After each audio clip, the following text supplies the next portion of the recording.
बाबा जी, कल मेरे घर में इफ्तारी है। करीबन 100 अहबाब होंगे। मुझे समोसे और पकोड़े चाहिए। कितने पैसे दे जाऊं?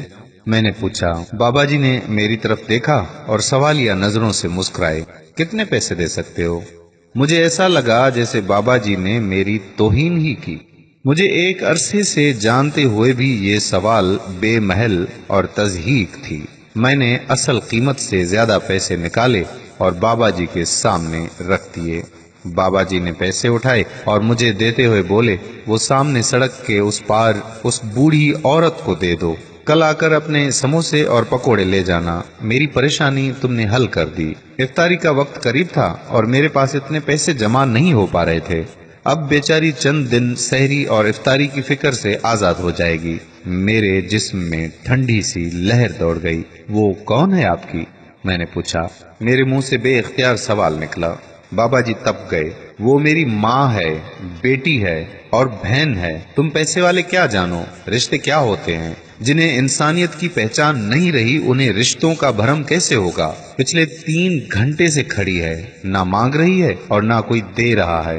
तुम लोग भूखा रहने को रोजा समझते हो और पेट भरे रिश्तों को इफ्तार करा के समझते हो सवाब कमा लिया। अगर रोजा रख के भी एहसास नहीं जागा तो ये रोजा नहीं, सिर्फ भूख है, भूख जनाब।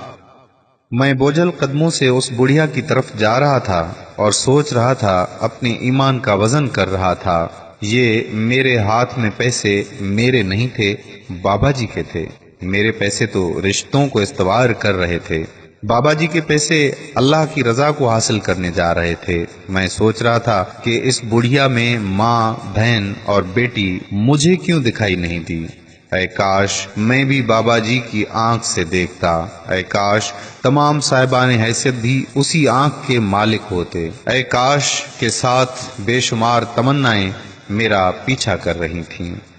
इस वीडियो को जरूर शेयर करें। हो सकता है आपके एक शेयर से ये बात किसी के दिल में उतर जाए। अगर अभी तक आपने हमारा पेज और चैनल प्यारा इस्लाम ज्वाइन नहीं किया तो अभी ज्वाइन करें, ताकि ऐसी मालूमाती और दिलचस्प वीडियोस आप तक पहुंचती रहें। जज़ाकल्लाह। अस्सलामु अलैकुम व रहमतुल्लाहि व बरकातहू।